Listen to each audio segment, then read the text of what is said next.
Well, good evening, everyone, and welcome back to high school football. We are live from Mercedes, Texas, and we have some great football coming up. It is the Calallen Wildcats. Some polls have them ranked as high as 8th in 5A this year, and they are going against the host team, the Mercedes Tigers, also a very top team in 5A. Now, this is going to be a non-district matchup. The Wildcats are in a new district this year, 35A. It's going to encompass the 5A schools in the Corpus Christi area, about 11 of them. And meanwhile, well, Mercedes, familiar district, 32-5A. And of course, these two teams have met at least for the last 4 years, to my memory. Calallen usually getting the better end of it. But this year, I'll tell you what, we got a lot of veteran players coming back from Mercedes, about 12 or 13 juniors who saw considerable playing time last year as sophomores.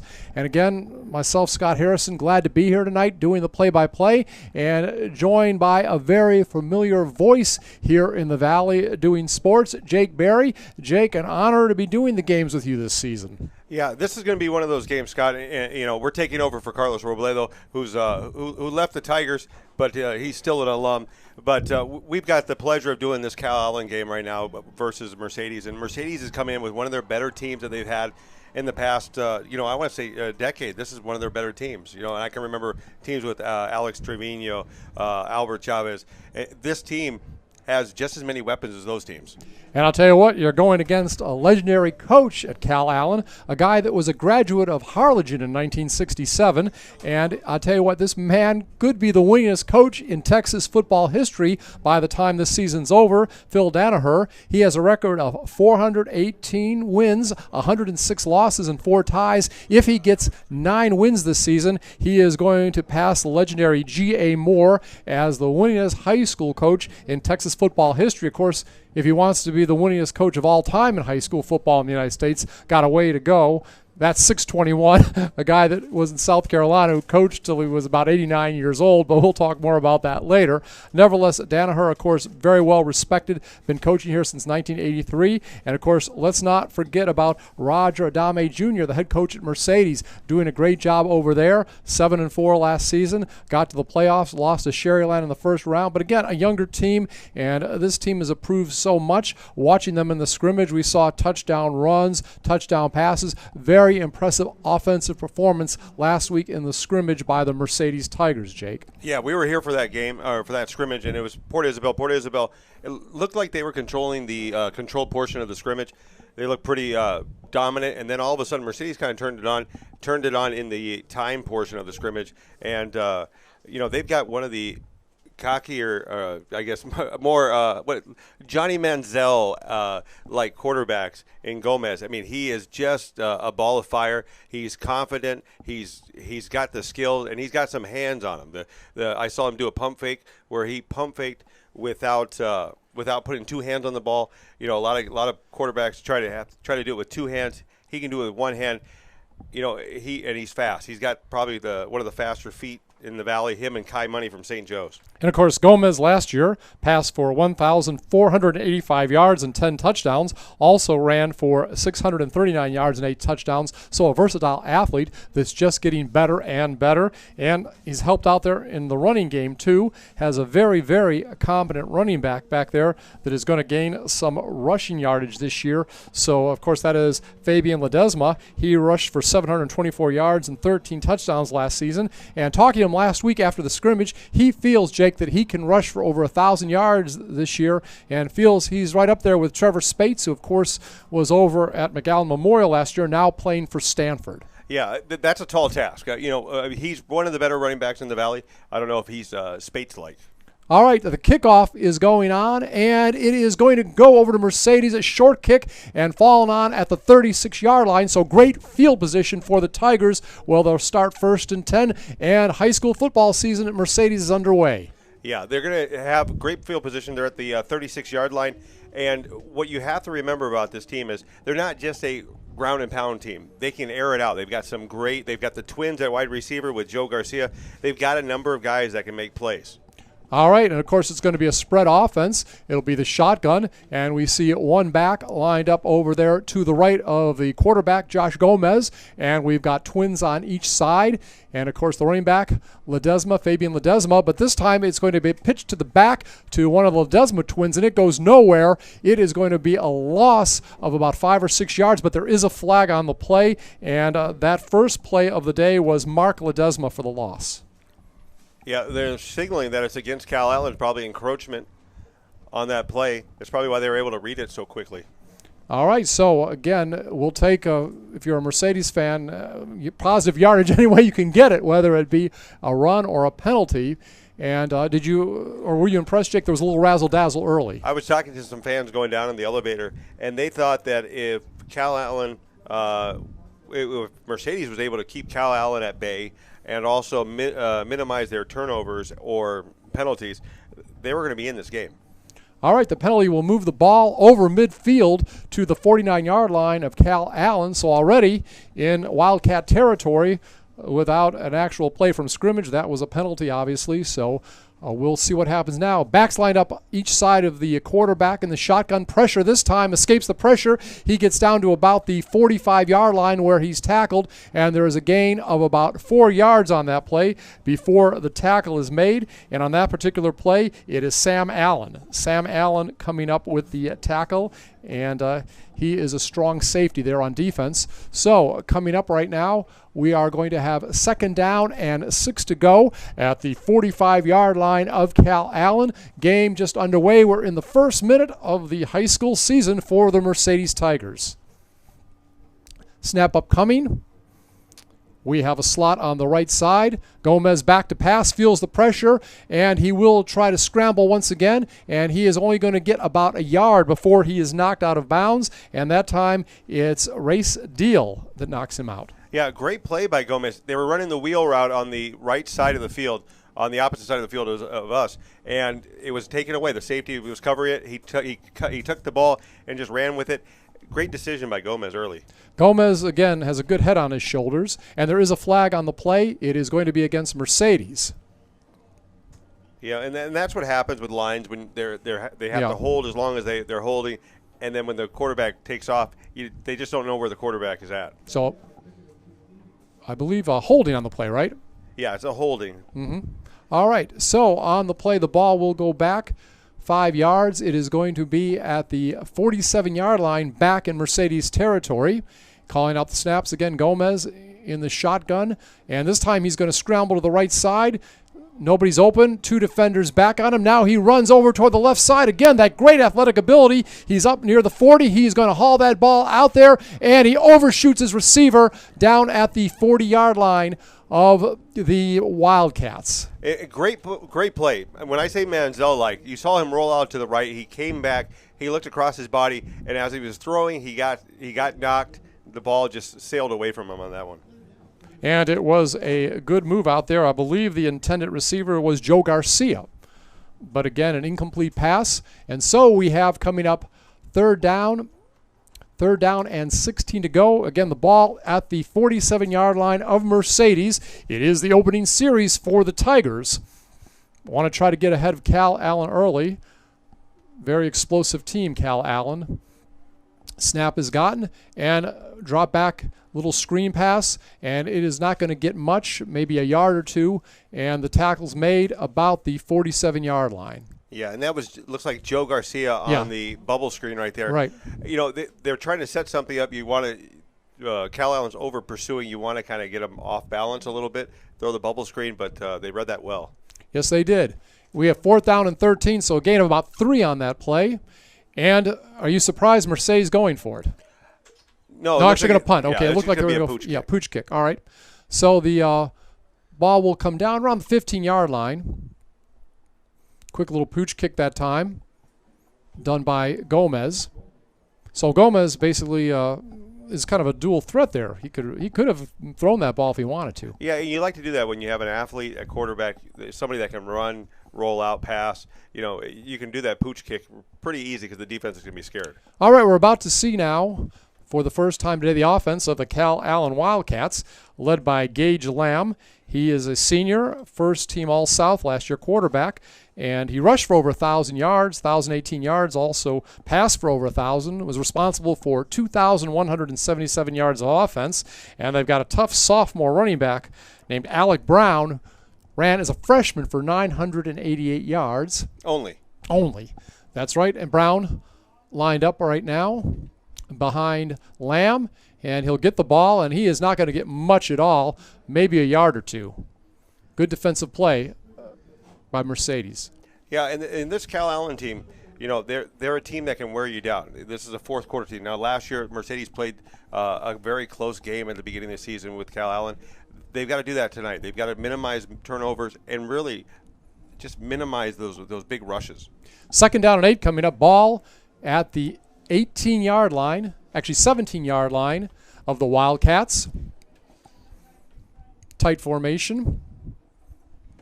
Lamb will hand it off again. Actually, he'll keep the ball, and he is going to go and get, about 4 or 5 yards. So, again, a little power formation that time, Jake. Yeah, and it was a nice read by him. All he did was bootleg out on that one, and he got about 6 yards, am I right? Mm-hmm. So, you know, it's a great pickup for them. But Mercedes is really quick. You see them right there. They were able to react. The play was in the inside. He bounced it to the outside, and they reacted really fast. So the ball down to the 24-yard line for the Wildcats. Going to be 3rd down and 2 coming up. Clock running, under 8:40 remaining, first quarter. No score between the Wildcats and the home-standing Mercedes Tigers. This time, Brown takes the ball, only back in the backfield, and he is going to get it down to about the 34-yard line. So that's going to be a first down and a better part of 10 yards gain at that time. We told you Brown's a tough runner. We saw him really get that ball on the inside. Good job that time by the offensive line of the Wildcats. Yeah, if you're Mercedes, you don't want to let him get downhill like he was right there. You know, a running back like that's going to find the holes, the seams, if you let him get that much room. So, again, it's going to be 1st down and 10. Ball marked at the 33-yard line. First down of the game for the Wildcats. And this time they're going to try to sweep around the left side. And no luck at all that time, as trying to run with the ball was Brian Juarez. And he is stopped for little or no gain.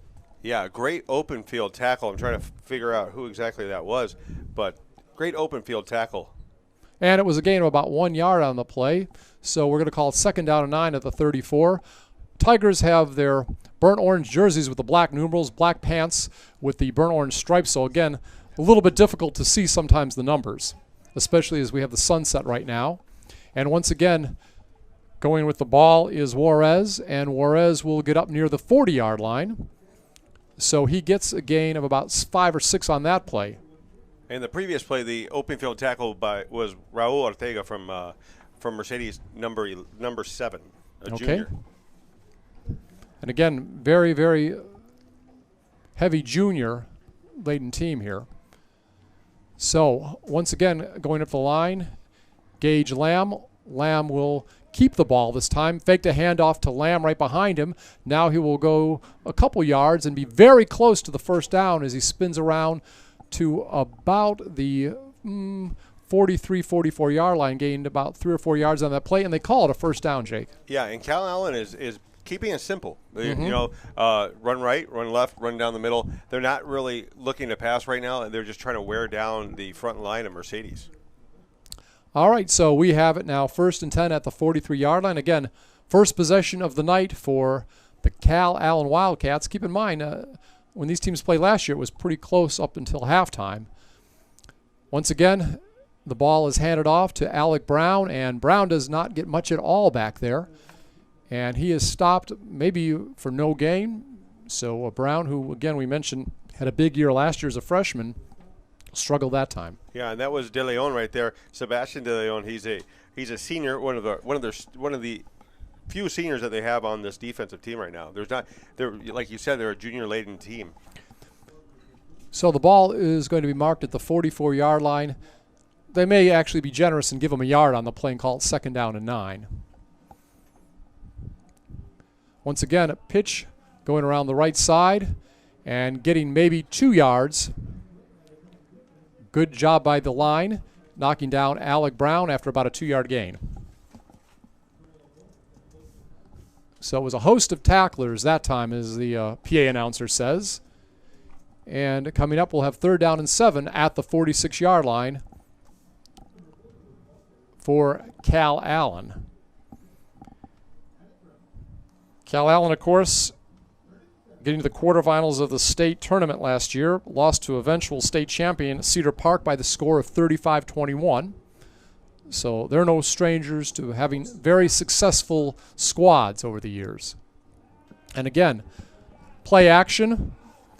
Lamb has it, fakes the pass, runs down the sidelines, has a 1st down, gets down to about the 35-yard line where he's tackled. Actually, they'll call him out at about the 43-yard line, but a nice gain of that play of about 10 or 11 yards. Yeah, and a great play by Calallen. They ran everybody long on that one, stretching the defense and letting Lamb basically roll out and pick and choose what he wanted to do. Are you surprised by the tight formations tonight? I know we were told this was maybe more of a spread offense we might see from Calallen. Yeah, I think right now what they want to do is wear down Mercedes, and they're just trying to keep this drive long, keep the defense out there. And they are. They're successful right now. Tight end in motion to the left side. Brown gets the ball. Brown will get down to the 40-yard line for a gain of about 3 yards on that play. So, again, we're not seeing much passing. We know the quarterback can pass a lot. Had over 1,000 yards passing last season, Gage Lamb, but mostly just handing the ball off right now. Yeah, and there's not much to this offense. They don't need to do anything really right now. They're able to get what they want. Mercedes is just they've been out there a little too long. Yeah, this could – it's hot. We all know that. I mean, it's summertime in the Valley. So we'll see if this plays a role in the second half, this long opening drive. And again, motion to the left side. Alec Brown with the ball once again, and he is going to get about 5 yards to the 35-yard line. Needs to get to the 33 for a 1st down. So they're going to mark the ball at the 34, we'll call it. And coming up, we'll have 3rd and 1. As we see Calallen starting to move toward a scoring opportunity.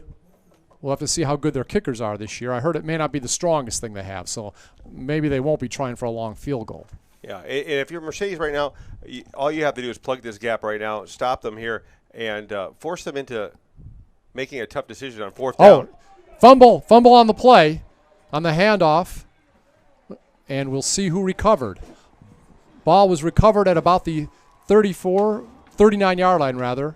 And it's going to be Mercedes ball. Yeah, and that's going to be Roger Adame III right there, the coach's son. Yeah, now Roger Adame had a great year last year. I mean, he is the man, number 1 out there. The coach's son, Roger Adame III, had a great year. I think he had about 139 tackles last year, lots of sacks. So, I mean, he's no stranger to making big plays. Yeah, and it was a needed play we're talking about. They needed to come up with something big right there, a big stop. They were able to get it, and now their offense needs to capitalize. That's right. Okay, offense gets it back. Only 3:18 remaining here in the first quarter.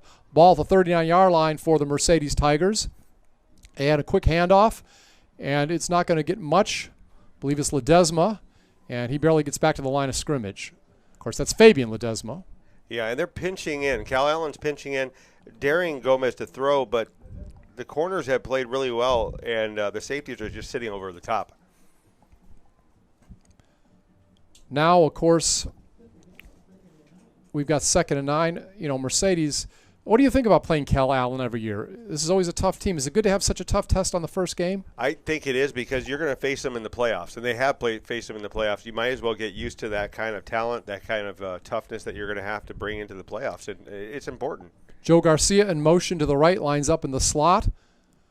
Now more of a wing. And the ball is going to be kept by Gomez, and Gomez is going to spin around off right tackle and get about 3 yards on the play. So still a long way to go. It'll be 3rd and long.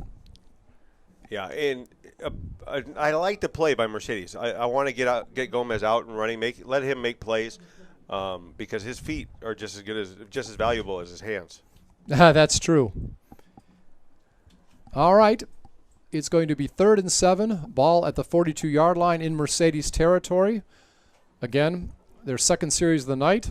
Last series they did get over the 50-yard line, but were not able to capitalize. Let's see what they do this time. Ball handed off. It's going to be a sweep around the left side by the back, and it'll get down around the 45-yard line and be knocked out of bounds. It is Fabian Ledesma. And good sportsmanship after he was knocked out of bounds. A player making sure that he was all right. That was inside linebacker 36 Heath Thomas of Calallen. Always like to see that. Yeah, you like to see that sportsmanship. You like to see that better after a Mercedes first down. All right, so we have a 4th and 3. No gain on that play. Again, Gomez usually just pooch kicks it. We'll see what he does this time. That's what he did last time. Does move back. I believe that's what he's going to do again. Now there's a whistle. And then Calallen's going to call a timeout. Mm-hmm. So the Wildcats, maybe they're not. Do you think they're not really comfortable with that pooch kick? No, I think they want to stay with the win right now. Okay. They're going into the win right now, or going with the win right now. So they're going to give themselves with 1:05 left in the quarter. They want to give themselves the downfield wind. Now Roger Adame has done a real good job at Mercedes since he's come there. A nice man. We got to talk to him last week and also this week on the phone. It was 7-4 last year. Lost to Sherryland about 10 points in the playoffs. Isn't his cousin the coach over at Sherryland? Yes. Yeah. So Ron Adame. Yeah. So, a former Mercedes Tiger himself. Yeah. Yeah. They. I was actually at that game. It was a surprising game. Mercedes came in as the overall favorites, and Sherryland shocked them. But Sherryland's been one of those teams that has been able to shock people lately. Mm-hmm. They played really well against Harlingen in their scrimmage. All right. Getting ready for the punt coming up. Again, ball will be snapped from about the 46-yard line of Mercedes. 2 backs back right now for Calallen. Looks to be Brent Gomez and John Gaddis. And fair catch call. No, actually dropped. And we'll see who gets it. It looks like, yes. I'll tell you who was. I believe Gaddis did recover it. Yeah, he did. Yeah. It was a great punt because he Right. punted it straight into the wind. The wind was actually taking it away from the returner, and you got to like that. It's just those small things right now. Mercedes needs to capitalize on those turnovers like they were able to with the fumble. So second series of the night with 55 seconds remaining in the first quarter for Calallen. Again, Gage Lamb bringing his team out. Now looks like the offense is going to be spread. Remember, they did like a lot of tight formations. Yeah, they've got a minute. They want to go into the wind here. Go with the wind, excuse me. So this time it's going to be handed off to the back coming around the left side, and that's Brown, and he is going to get up near the 30-yard line, so a gain of 7 on the play. Yeah, and they ran an end around right there. He was in the slot, and they're not changing anything up. They're still running it, but they ran it out of the spread, and he basically came around on the end around. So he's very versatile back, can line up behind the quarterback, can line up on the slot and do end arounds. So now we see why Alec Brown was so successful as a freshman, almost gaining 1,000 yards. Again, on second down, there is another handoff, and it's going to get not much yardage at all. It's Brown, and Brown is tackled right about the 30-yard line. Yeah, not much of a. No. I believe he just. And, of course, who was in on the tackle. Yeah. One of them was Roger Adame, the third. Yeah, he's like a missile. He's like a spear. He just comes in there, and he's going low. I mean, you have to go low on somebody like that because you go high, you're going to bounce off of him. All right, that is the end of the first quarter of play. And, Jake, we see no score between the Mercedes Tigers and also Calallen, the Wildcats. And are you surprised that we have no score after one quarter? No, I thought Mercedes defense played really well last week in the scrimmage against Port Isabel. I knew that they could hold Calallen down. We need 3 more quarters of this, and the offense needs to come around. But I thought that the defense really hung tough in the first quarter. And I think that big things ahead of us. Now you got to go see the 7-7 this year, and of course, Mercedes was in Pool H. Pool H, that is, lost. Couple of games, I believe, in the early going, maybe 2 out of 3, but then came back and defeated Memorial 39-25, Mesquite 26-13, and Sherryland Pioneer 32-13, before finally losing to A&M Consolidated about, I think it was 48-6 or something. It was a pretty big score, but the thing was, Consolidated went on to be the consolation runner-up. So were you surprised what you saw in the 7-7? Did you like what you saw? They had one of the tougher brackets that you could find at College Station, and I thought they played really well for a team that didn't really have the type of size that some of those other schools had. All right, so it was John Gaddis on the run that time, and he is going to pick up, I believe, a first down. So it's going to be 1st and 10. Ball is at the 34-yard line. So John Gaddis, who we saw almost fumble away the kick a few moments ago, gets a touch on offense this time. Again, we're just entering the second quarter of play, and no score between the Mercedes Tigers here at Tiger Stadium and the guest, the Calallen Wildcats. This time, Lamb and the spread goes back to pass, and it's intercepted, but then there is a whistle. For a moment, a little excitement there, but a whistle on the play. And we were excited to see maybe the first big turnover all of the day. And that would have been one heck of a turnover right there from Raul Ortega, who had that great open field tackle in the first quarter. If he could have taken that to the house, it would have been beautiful. So it was offsides on that play. And it'll be a 5-yard penalty. Offsides on Mercedes. And it'll move the ball to the 39-yard line, and it'll make it 1st down and 5. Jake, nothing like opening night no matter what sport you're at. It doesn't matter if you're at baseball, football, just amazing. All right, again, more of the spread offense, this time coming around from the left side and taking the ball going right is Alec Brown. Again, lined up toward the slot area, and we'll get not much on that play. Gets about 2 yards to the 41-yard line. So Alec Brown is the workhorse. He will see most of the touches tonight, and obviously the quarterback rushed for over 1,000 yards last season, Lamb, so he will be also seeing his share of duty running the ball for Calallen. Again, 2nd down and 3, ball at the 41-yard line. We're inside the first minute of the second quarter. No score from Mercedes. And before the snap, there is a whistle. False start going against the Wildcats. Dead ball foul. We'll move the ball back to the 36. So instead of being 2nd down and 3, it now will be 2nd down and 8.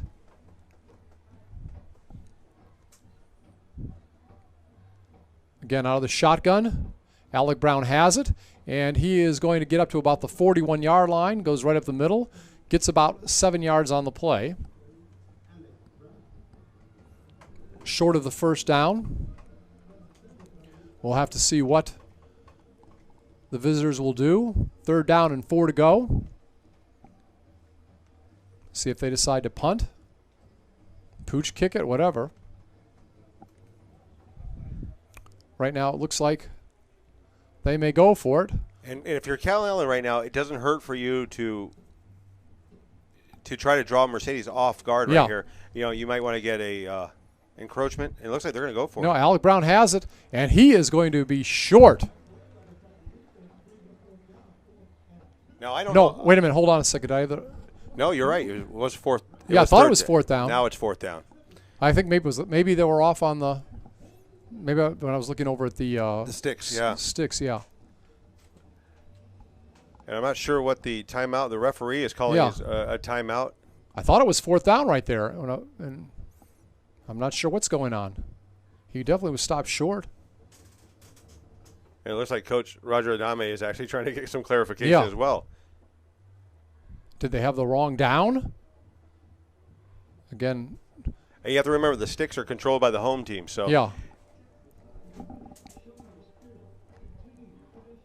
Got some scores, Scott, from across the valley right now. Ed Calchelsa is leading Los Fresnos 7-0. Roma leading La Jolla Palmview 7-0. That game was actually postponed earlier because of a scoreboard issue. Right.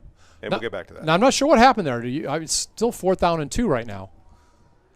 Ball at the 42-yard line. And this will be a 1st down for Brown, and he breaks a tackle around midfield, and he's going. And he may take it to the house. One man left to get him, and does get him around the 18-yard line. And that's a great tackle right there. A touchdown saving tackle by... Well, the tackle was actually made. I'm trying to see who it was, but... Okay. I believe. Was it Raul Ortega? Joel Gomez, right? Joel Gomez made the tackle. Oh, it was. Yeah. So the ball went from the 42 down to the 17, and that is going to make it over a 40-yard run. I believe around a 42-yard run on that play. Again, power set, and this time is giving to a new back. A fresh back came in, and that was number 13, Lawton Moeller, and Moeller will get a few yards down to about the 14-yard line. Approaching the 9-minute mark here in the opening quarter. Opening half. And 2nd down and 6 coming up. Good crowd on hand for Mercedes, as you would expect. Fans always come out and support their team. Good Tiger supporters. A good crowd out here last week for the scrimmage. Heat doesn't bother them. Brown in motion. And the ball will be handoff. And on the play, touchdown up the middle. Yeah, everybody bought the toss to the right side, and he ran it basically untouched to the left side.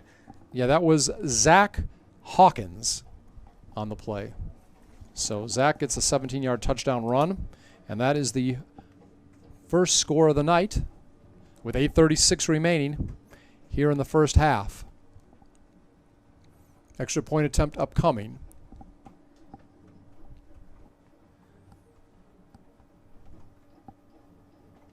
Looks like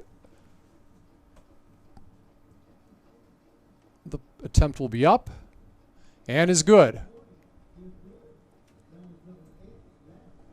And Scott, Lamb, it was Lamb, by the way. I was just trying to see who was the kicker. Lamb was the kicker. And we'll take a look right now at that play. You'll see Calallen will come up to the line.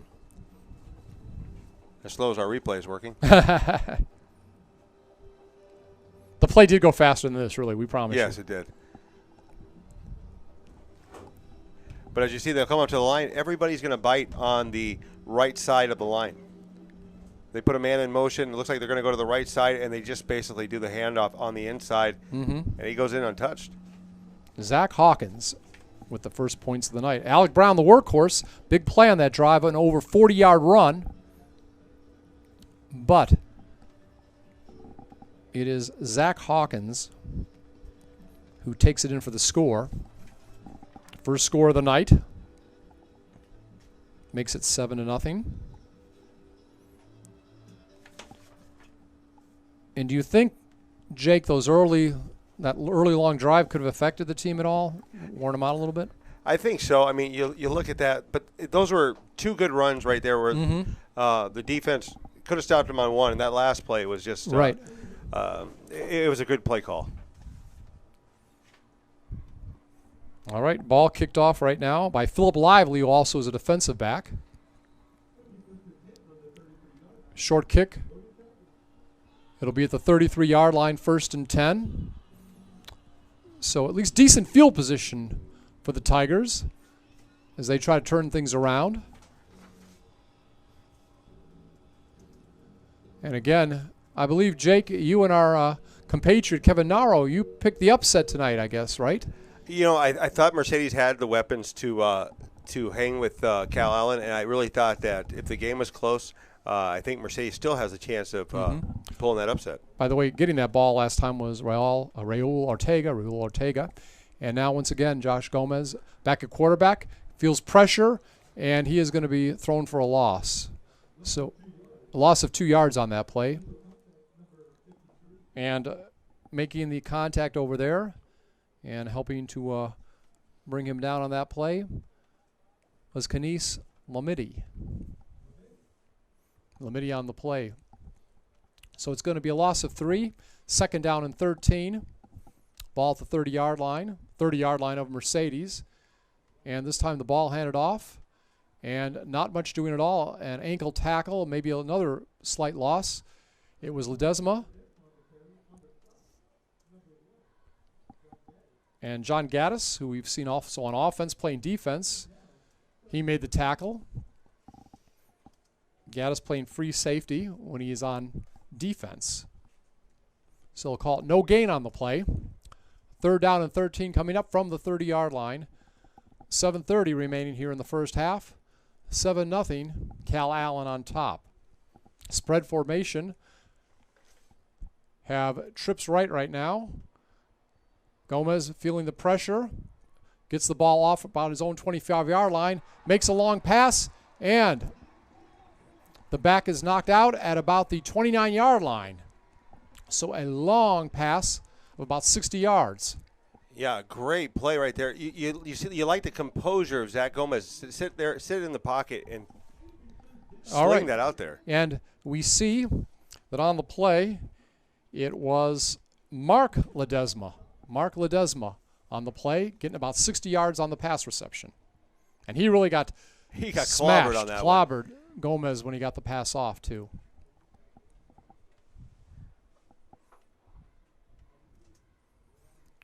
First and 10. Great field position now. And another complete pass down to about the 15-yard line. So about a 15, 16-yard pass reception. And again, it's Ledesma.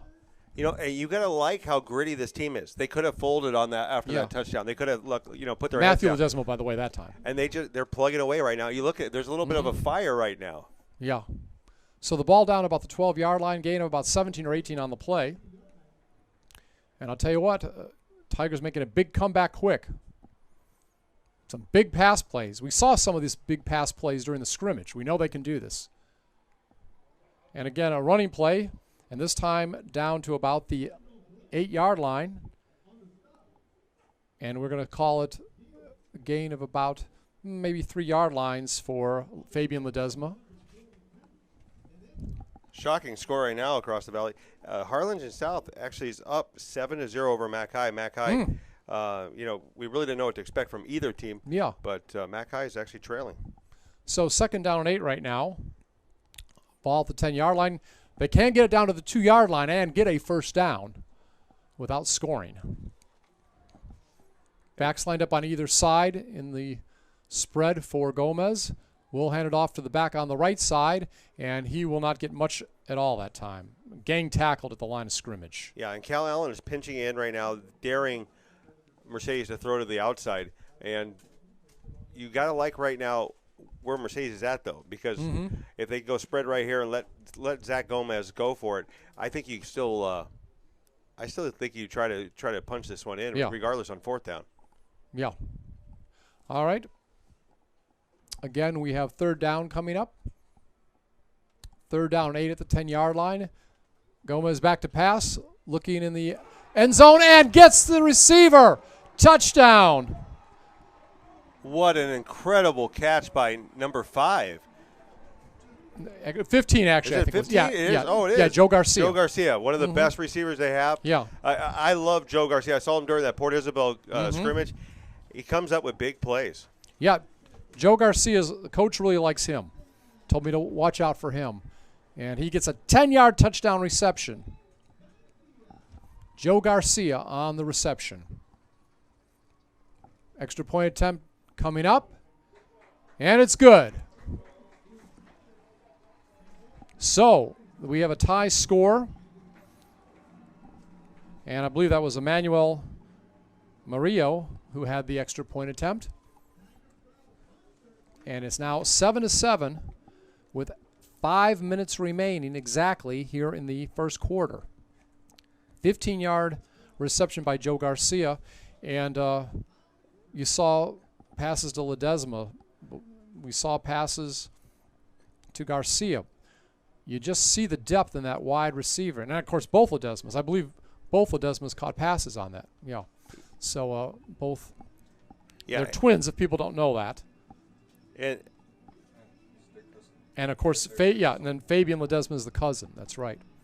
So we've got Mark Ledesma, Matthew Ledesma, Mark at number 3, and Matthew number 10, and then of course Fabian, number 22.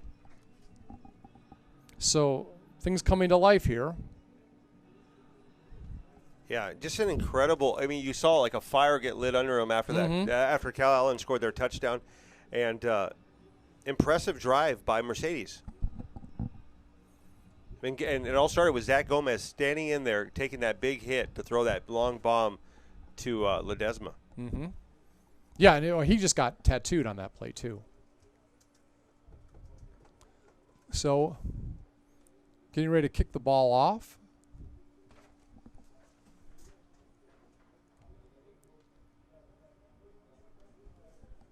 Ball being kicked off at the 40.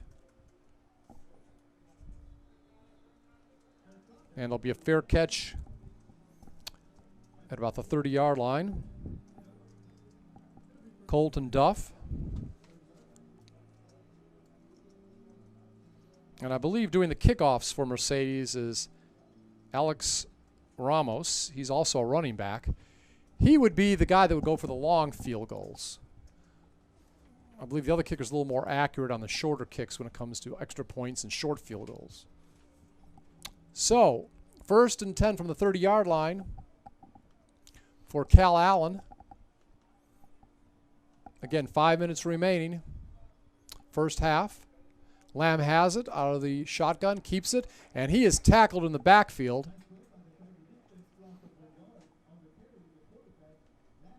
And not much at all that time. And on that tackle, a nice play by Eric Hinosa. So Eric getting in there, a linebacker, another one of those talented juniors. Lamb calling the plays. This time he will scramble around the right side, get back to the line of scrimmage, and get about 8 yards on that play down the right side. A nice job on a broken play. Make it 3rd and manageable, 3rd and short. And we're right next to some of the coaches right now. You could hear them screaming, pass, pass, pass. But he really didn't have the receivers open to pass to. The defense is playing pretty well on the secondary at least. Mm-hmm. The linebackers really are having to do a lot of work right now, running side to side.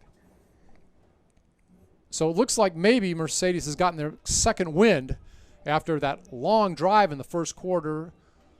Didn't get points for the visitors, the Wildcats, but did take a lot of energy. But now, you know, nothing like a touchdown to get that momentum back going, get that second wind.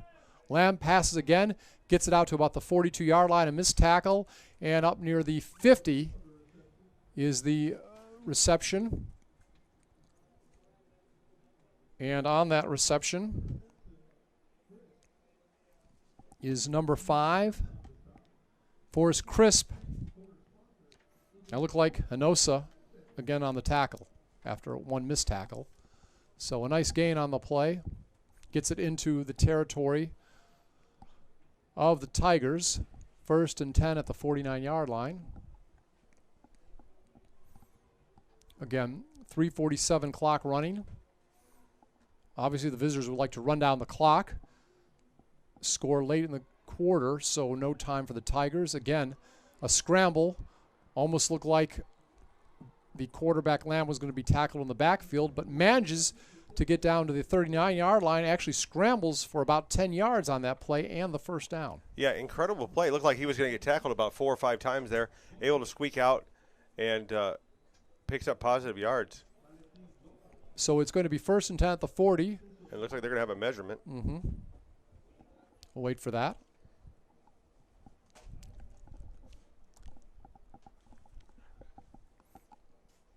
Measurement coming up. Now this is a new stadium, relatively speaking, right? Isn't this only a couple years old? Yeah, this is their second year here. They last year was their inaugural year. It's a beautiful stadium. Yeah, it is. You look around too. They got. It looks like they've got their weight room facility over here is beautiful. The offices are really nice, and it's beautiful track too. A beautiful track. And we were here last week. We got to see it right on the field level. You know, and there's not a bad seat in the place. And I guess they used to play down where they have that rodeo. I went to that rodeo, by the way, this past year, and that was a lot of fun. How'd you do? I didn't get eaten up by an alligator. There was an alligator show, but fortunately they didn't ask me to be a participant. I just watched. So didn't try to ride a bucking bronc either. All right, 1st and 10 at the 40. It is a first down. Clock running now. Under 3:20 remaining, first half. Again, spread offense. Handoff back coming around the slot to the right side, and will only get about a yard or two. Not much at all on that play, and that again was Zach Hawkins, who scored the touchdown earlier in the game. Roger Adami, again, one of the players in on the tackle. Roger Adami III, the coach's son. Got to meet his grandfather here, a former high school coach also. And very nice talking to him and his grandmother in this very booth last week. They were sitting up here during the scrimmage. So 2nd down and 9 from the 39, clock running. Under 2:40 remaining here in the first half. Lamb again gets the ball, feels the pressure, and he will fall forward for about 2 yards. Not much for Lamb that time either. So it is going to be about 3rd and 9. Yeah. 3rd and 9 right now, and if you're Mercedes, you just want to hold here. Hold them back. Even them taking a long field goal is a positive right here. Right. Eric Hernosa, again, in on the play. We've been calling his number a lot, number 9 here in this game. And timeout by Calallen. Looks like they're going to regroup right now. With 3rd and 9 right now, you really can't afford to give Mercedes good field position. Now last year, Calallen went 11-3, and they are going to be at home next week against S.A. Johnson. Are you familiar with them? San Antonio Johnson. Yes, yeah, San Antonio Johnson? Yeah. Okay, I saw that on the schedule. And, of course, next week, Mercedes is going to host Rowe, I believe. Nicky Rowe, if my memory serves me correct. Yeah, we'll actually have to see how Rowe is doing tonight. They're playing Edinburgh.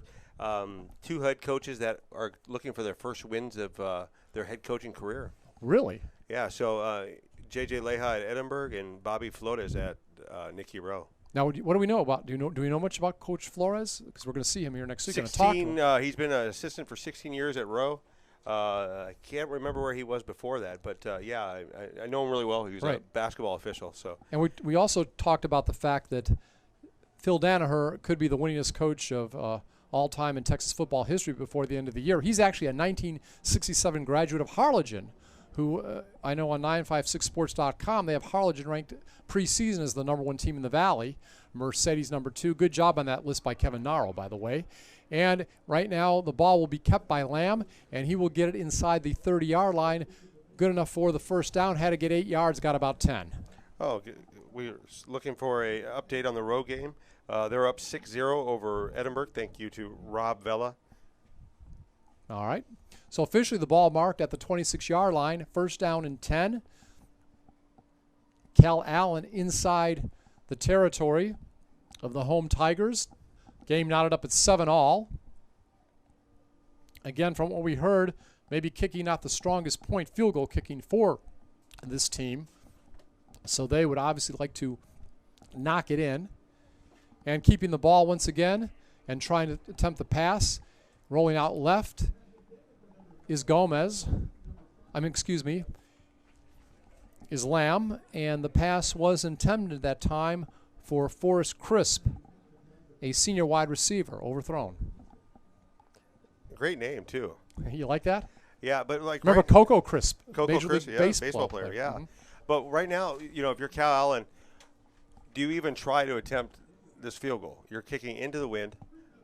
No. Or you're kicking with the wind, excuse me. Well, I still don't know if I would do it. No, wait, the wind's going to the left right now. I wouldn't. This is a windy city tonight. It reminds me of my hometown of Chicago. But 2nd and 10. Yeah. The clock stopped with 1:32.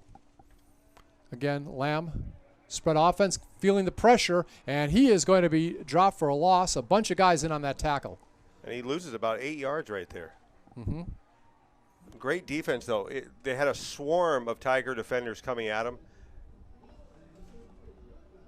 Ball at the 36. He had nowhere to go. He was looking to his outside receiver, and he was jammed up on the outside.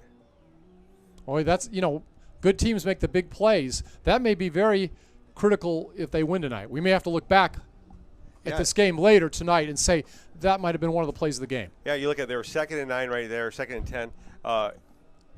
They run that play right now. Now they're in a 3rd and long, and they're out of field goal range. This could be one of those costly moments. Mm-hmm. Clock running, 40 seconds remaining. 3rd down and 20 again. Ball at the 36-yard line, and timeout is called, as you'd expect. That's going to be their last timeout. And also for your information, the Mercedes has 3 left. So Mercedes, by the way, 6-1 last year. They've won the district 2 out of the last 3 years, and I understand they would have won last year, but they lost to Donna. Yeah, and they had one of those teams last year. Who's that? Mercedes. Donna had one of the best teams that they've had in a long time. They've lost all their weapons, it seems like, this year. But Donna had Bowen, Amante Bowen, Doherty, Billman on the line. They had a great team, and Mercedes just came up short in that game. But this team right now is, I think they're better for it. They're better for that Sherry Lynn loss in the playoffs. And lost to Donna? Yeah, and the Donna lost. But, they came up big against Edcal Chelsea last year. That's their big rival, isn't it? Yes, very much so. That's and they'll what I've have them heard. here at home this year. Yeah, so that'll be an advantage. All right, 3rd and 20, again, 41 seconds remaining. This time, line up right behind center, pitching the ball back. It looks like it's going to be a little gadget play, and number 12 will throw the ball, and it is caught and knocked out at about the 21-yard line. So actually, Lamb wound up with the reception, and throwing the pass was Sam Allen. And Allen is also a quarterback on the team and a strong safety, so Allen can throw the ball. So a little razzle-dazzle there on that play. Yeah, and what they did was just basically a pass back. Yeah. Ball's on the 22-yard line, so it's now 4th and 7. Not afraid to do a little trickery either here. You don't get that many wins by No. being conservative all the time. Again, Phil Danaher, 418 wins. 33 seconds remaining. Lamb back, has the ball, looks for a receiver on the left side, and overthrown. So it was a big play on 4th down, and excitement for Mercedes. Intended receiver on that play, again, was Forrest Crisp. Coming through in the clutch. Yeah, but I still say a key was that play a couple plays ago. Yeah, stopping him, getting them, drawing 3rd and long right there. Even though they used the trickery to get a big chunk of that yardage back, still, it put him even that time in 4th and 7. Even with the big play, it was still 4th and 7. Now, for Mercedes, you're going with the win right now with. Oh no, 27 seconds left. I think you go to the locker room. But again, but who it knows? looks like they're going to they're the spread going right now. Got a spread. We got trips on the left side, slot on the right. So yeah, they're bringing a corner in on a blitz. Mm-hmm. And a lot of pressure there, and there's going to be a big loss on that play. I guess, don't do anything stupid. If you have somebody open way down, let it go. If not, just eat it. And that's basically what they did. But they will call timeout. So with 17 seconds left, Mercedes calls timeout. What do you think of that play? Trying for a big play there. You like it? Well, I like it. I like you're with the win right now. Worst case scenario, he throws a long interception that's pretty much like a punt. But I think Gomez is too smart to do that. And by the way, I didn't do this yet tonight. Again, it's like, first day, we were kind of like our preseason too. Right now, Mercedes is moving from our left to right. Yes. And I don't think I gave the uniforms yet either for the visitors. They're a little bit like Alabama. They've got white jerseys with the maroon numbers and maroon pants and the white helmets. So I thought I'd put that in there for people that are just listening to the game. Yeah, and right now, I mean, if you're Mercedes, look, just don't do anything stupid and you're fine. Mm-hmm. Don't turn the ball over. So there was a loss of a few yards on that play. It's going to be 2nd down and 13, ball at the 18-yard line. Again, you have 17 seconds remaining till halftime with 2 timeouts. And again, a spread. You got slots on each side, one back. And this has got to feel like 7-on-7, Scott. Yeah. And again, Zach Gomez decides to keep it himself. He'll go out of bounds smartly around the 30-yard line, so he picks up about 12 yards on the play. Does stop the clock with 10 seconds remaining, still have the 2 timeouts. Yeah, and you give yourself something right there. A great block at the end to free him up to let him go out of bounds. But you give yourself a little bit of room right here. Wiggle room, I guess. But yeah, it has to feel like 7-on-7 for Gomez. And they're going quick. I'm sorry about that. Oh. Yeah, 7-7. They go quick in 7-on-7? Very. All right, Gomez keep it. Go around the left side. And he's going to pitch it off at the last second, almost like a wishbone there, right? A little option. And the back will be knocked down right at the 33. Not much gain, 1 second left. We'll see whether – it was a first down, I believe. But we'll see whether they do anything else, if they call a timeout or just decide to go. Yeah, it looks like they called a timeout. Yeah, they did. They did. And the sticks were going to move there anyways. They gave them the first down. So one last play. Do you do some sort of I don't know, Statue of Liberty or something, or do you go for the Hail Mary?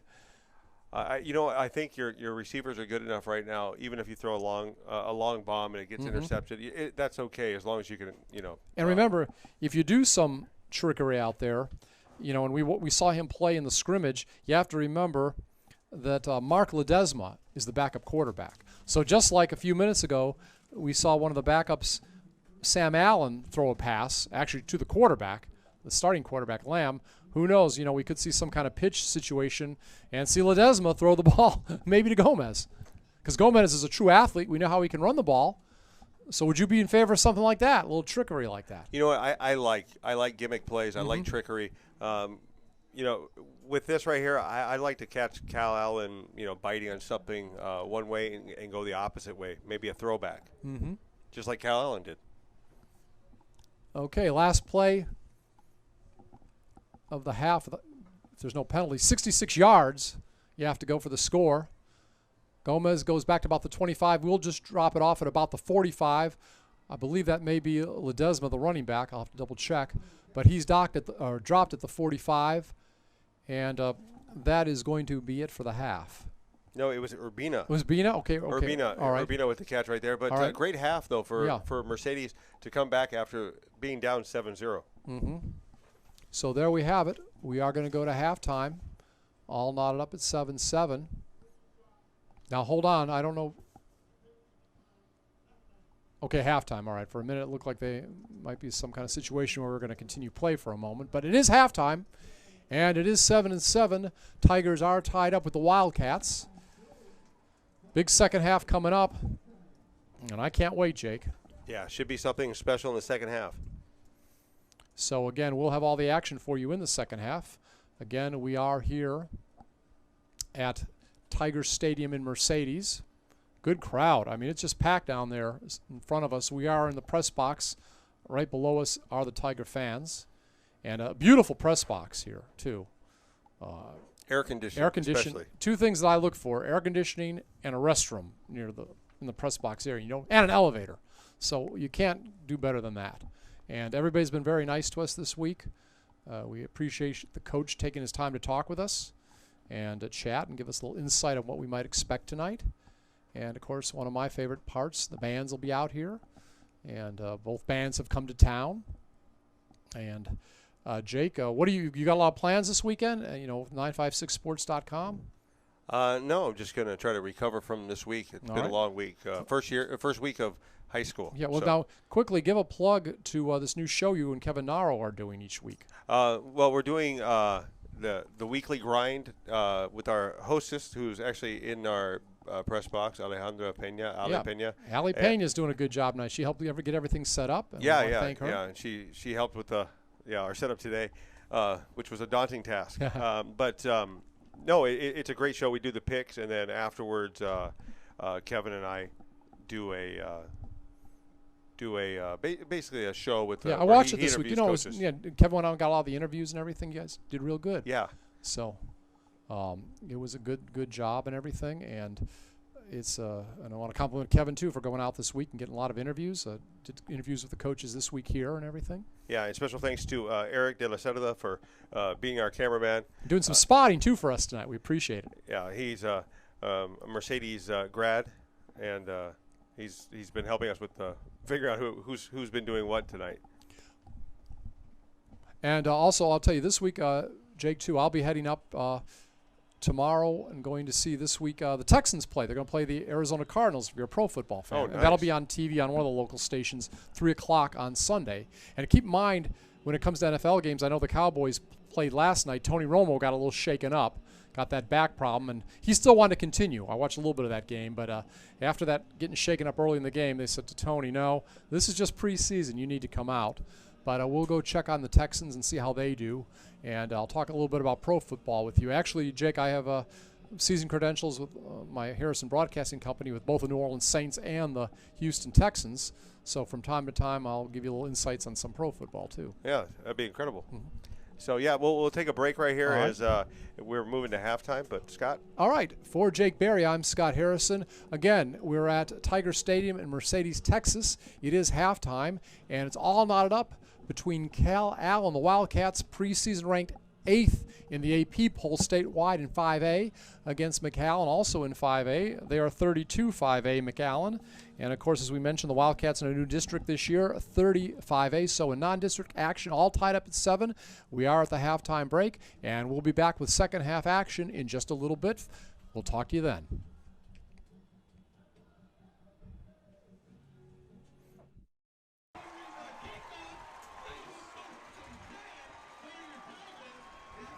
All right, we're back here at Tiger Stadium in Mercedes. Jake Berry along with Scott Harrison, all tied up in 7 as we begin the second half of play. Eric Ramos has kicked off. And there's an onside kick, and Mercedes is going to get the ball back in premium position right now. Yeah. So, again, a little trickery. We talked about sometimes, you said that yourself, you like to see some trickery in the games, Jake. You know, you like to see it. You don't know all the time if it's going to pay off and if you're going to look like the GOAT afterwards. Mm-hmm. So, again, if you're just tuning in, Mercedes has recovered an onside kick, and they will have the ball, as you said, primo position. I like that. Down at the 28-yard line of Calallen. Both teams with 1 touchdown in the first half. And the ball is handed off, and going around the right side, getting a first down, it looks like, on that first rush. And, of course, that is the big running back, Fabian Ledesma. And we were talking about a couple of relatives that are on the team in the first half, Mark and Matthew Ledesma. And we understand that actually Fabian is a nephew, right, of those 2 young men. So those 2 young men are actually his uncles. I think I said cousins earlier, but I wanted to correct myself. So it's going to be a gain of 9, they're going to call it. It'll be first down and 1 at the 20-yard line. Great field position on the onside kick for the home Mercedes Tigers. And this time we're going to sweep around the left side, and it'll be good enough for the first down, gain of about 5 to the 14-yard line. And as they say, nice play by the Tiger offense. A lot of excitement out there. I love the PA announcer. Really gets into it. Have to find out his name. And I believe that was Ledesma again running the ball. No, let me make a correction here. No, I'm sorry. Correction, Joe Garcia. Joe Garcia had the ball and got it down to the 13-yard line. First down and 10. Ball will be snapped quickly. Quarterback keeper Gomez gets it down to the 8-yard line. Zach Gomez, the quarterback, second down and 6. Ball at the 8-yard line. Moving very quickly after that onside kick. Already inside the 10-yard line.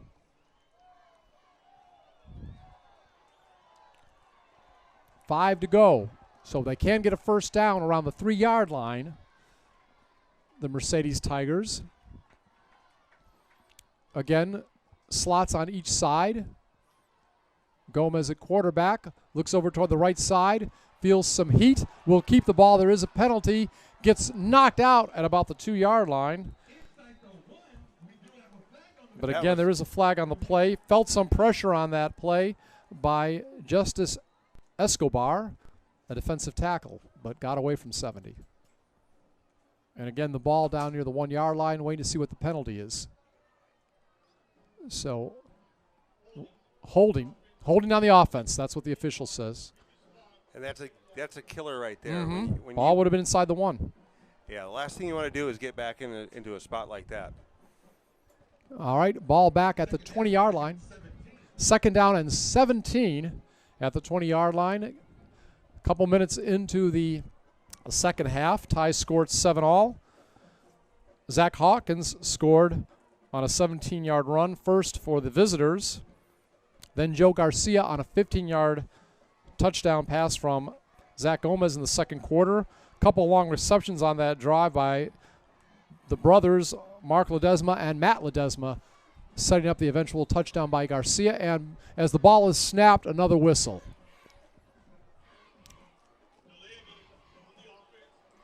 All right.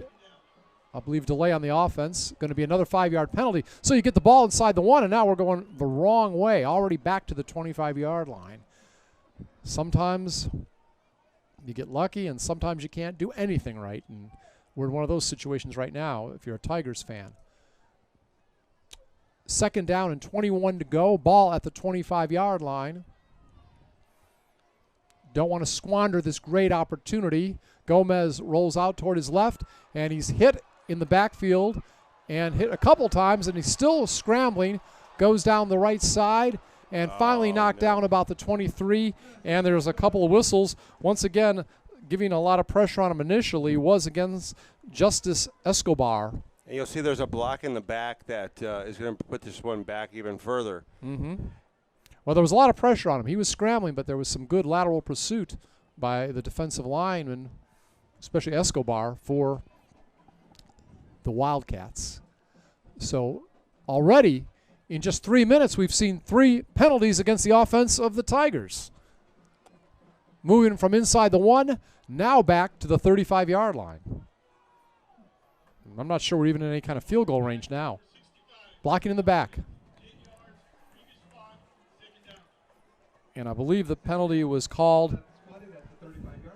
Well, we'll have to wait and see. But it was now back to the 35-yard line. Again, 2nd down and 31 to go. Instead of first and goal to go from the 1. And this time, Gomez is sacked back at the 45-yard line. And it was by defensive end Lawrence Mann. Yeah, right away, great play to start the half with the onside kick. They get all the way down, and penalties. I mean, some fans were saying, as long as we don't have those penalties, we'll be just fine. The one positive thing right now, at least they're running off time on the clock, and we've already used up almost a third of the third quarter. So, again, I guess if you're looking at that kind of situation, we remember early in the game, of course, the sun was still out and it was hot.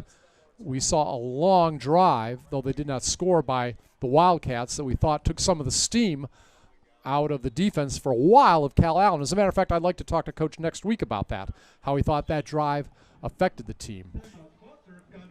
And there's a timeout on the field right now. It was a timeout, and I believe I'll have to wait and see who took the timeout, but we do have a timeout on the field. We will say that with 8:12 remaining here in the third quarter. We were talking about Danaher, their head coach, the Wildcats, having a record of 418, 106-4, and he wants to try and pass G.A. Moore this year to be the winningest coach ever in Texas history. He was at Pilot Point and I believe it's Salina. Are you familiar with those schools? That's where G.A. Moore was at for many years. And he has, I believe, 426 wins. Only. Yeah, only. So if Coach Danaher goes 9-0 to start the season, it would be a home game against Miller where he'd break the record, a road game against Alice where he would tie it, if you are a Calallen fan that is listening to this broadcast. All right, and again, a little bit later, I'll tell you who the winningest coach is of all time in high school history. I'll give you a hint. He's from South Carolina, and he coached till he was about 89 years old. All right, it's going to be 3rd down, 34 to go at the 44-yard line. Let's see if Gomez just flings it back at midfield, feeling the pressure, and he is finally knocked down at midfield. Really good pressure that time. And among those in on there, Lawrence Mann again. We called his name a couple times. Things couldn't have gone worse on this drive after a great start with the onside kick. So the ball back around midfield. It's going to be punted. And the ball will hit around the 23, be down to about the 20 by the good guys, if you're a Mercedes fan. We were talking about the winningest coach of all time, and we'll see if we have a moment to get to it here in a moment. If not, I'll do it in a little bit. But again, with football, it's amazing that someone could coach over 60 years. Could you imagine doing the same job for over 60 years? I can't. I want to retire as soon as I possibly can, so I can't imagine that. But, it takes a strong passion to coach. I coached for 8 years, and, there's a lot of pressure in it. There's a lot of pressure to perform, and, it's tough, especially at this level. That's right. So, by the way, the guy's name is McKissick, and he had 621 wins. We'll talk more about that in a bit. He's from, I believe, Summerville, South Carolina. All right, 1st down and 10, first possession of the second half. for the visiting Calallen Wildcats. And going over the left side, only a 2-yard gain that time. And I believe that was Alec Brown. Brown, their star running back, had a lot of yards last year. And on the stop that time, doing a good job for the home team. We see Ronaldo Rakan was among those in on the tackle, defensive lineman. All right, 2nd down and 8 from the 22-yard line. Again, the ball over to Brown. He spins around at the 20, gets away from a loss, and gets down to about the 25-yard line. So about 5 yards on that rush. Again, tight formation among those in on the tackle was Raul Arteaga, defensive back. It's going to be 3rd and 4. 3rd and 4 at the 26-yard line.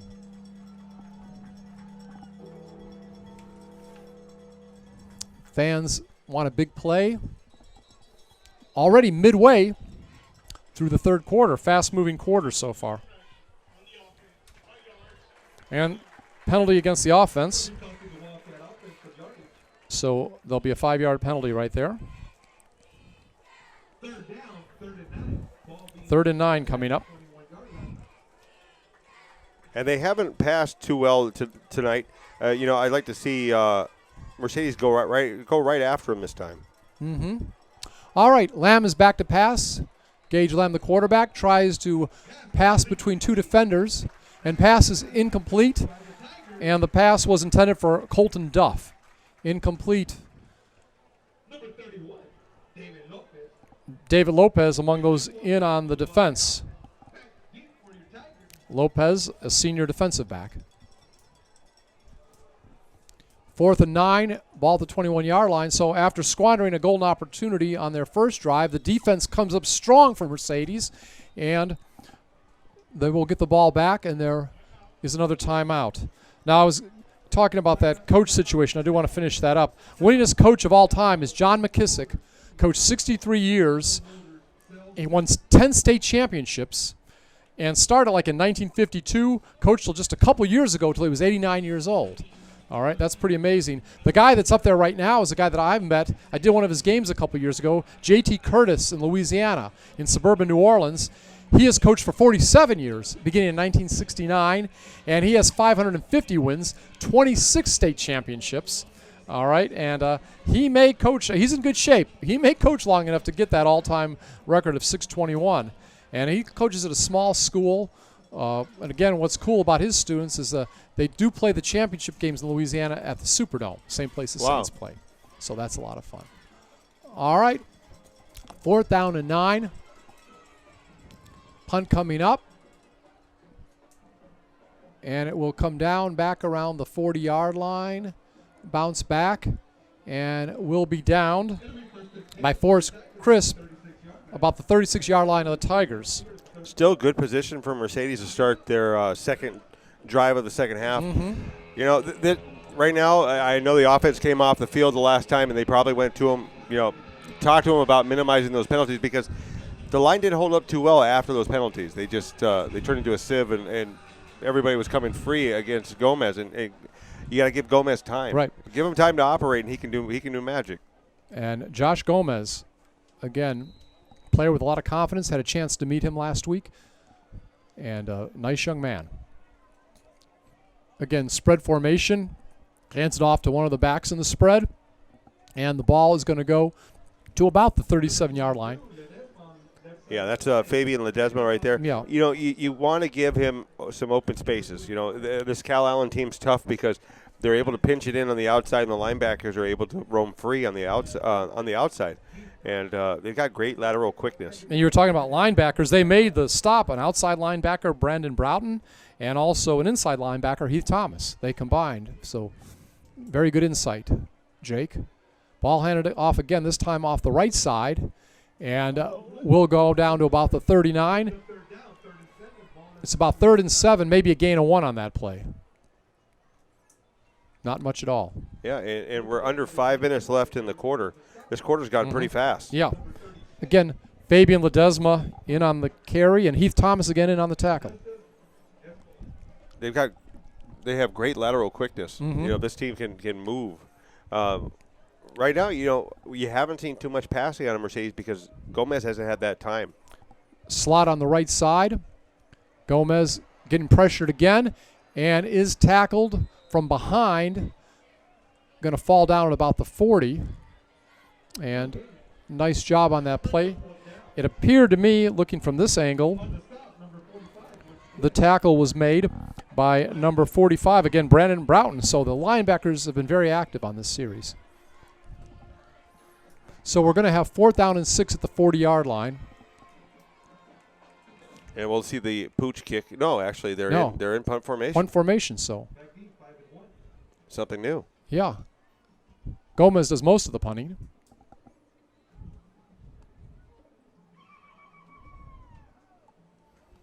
And that's a great punt. Yes. I'm trying to see who was out there. If it was Gomez or not punting. I know he does. I think it was. I'm trying to see the number right there coming off the field at the 40. Matthew Ledesma did the punt that time. So. Not bad. No.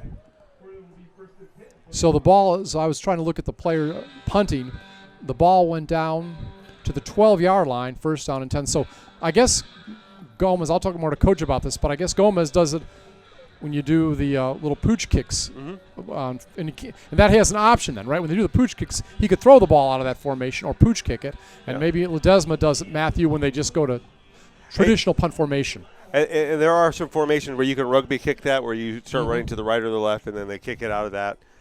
Just give yourself options. Okay. Again, Gabe Lamb in there. Passed for over 1,000 and rushed for over 1,000 yards last season. Pitches the ball off. Left side. Gets down to about the 16-yard line. And I can't tell you how impressed I am right now with the way Mercedes is pursuing. They haven't, minus that early touchdown by Calallen, they really haven't given up any real big plays. Raul Ortega, I believe, in on that tackle. Again, it was Alec Brown on the carry. Ball is on the 16-yard line. Gain of 6. It's going to be 2nd and 4. Yeah, and Arteaga's been all over the field today. He's played well. He's had some great open field tackles. Quarterback keeper, Lamb will try to bully his way ahead and gets a big opening. He's up to the 40, 45, tackled behind at midfield. Maybe a touchdown-saving tackle. Players shaking up a little bit. We'll try to see who it is. Getting up right now. And it was a very important player. Roger Adame, the third, excuse me. Thank goodness he was all right. Shaking up for a second there. But again, when you need that big tackle, this man can do it. Had like about 139 tackles last year. Just an amazing player. And when you need someone to do that, I think he could have gone all the way, don't you think, Jake, had that tackle not been made? Yeah, he had the full steam full steam right there when Roger got him. All right, 1st and 10 at the 49-yard line. Whistle. False start. One of the linemen. So the ball will go back to the 44-yard line, 1st down and 15. Dead ball foul again. False start. We'll see now if this takes some of the steam out of them. You coached a long time in a lot of different sports. Penalties are the real killer, aren't they? Yeah, for momentum. You don't want to have them because right now they're flowing. I mean, great run right there by the quarterback. Yeah, Lamb. You want to keep going. Yeah, Lamb's. Well, he said he can run or pass. Had over 1,000 yards in both last year. Now handoff on the left side. And another big run. And this run will go down near the 30-yard line before the running back is tackled from behind. This time it's Zach Hawkins, who has scored the only points of the night for the visiting Calallen Wildcats. Yeah, and on that play right there, we're talking about, Mercedes really hadn't given up those big plays. Yeah. 2 big plays. Got about 19 or 20 yards on that run. Had to be tackled from behind. So, and by the way, the tackle on that play was made by Joel Gomez. So Gomez, another important tackler. It might have gone 30 yards. So we have 1st down. Ball on the 31-yard line. Again, another running play. Alec Brown, not much on that play. maybe about 2 or 3. So it'll be 2nd and long, about 7 to go. But Calallen moving now in the territory of the home-standing Mercedes Tigers. Let's see if they can keep it up. They made some big plays on this drive. That's been the key on this drive, some big plays, especially from the run. And speaking of the run, here's a big run down the right side. 10, 5-yard line. Takes 2 guys to knock him out. Again, it's Brown. Gets down to about the 4-yard line.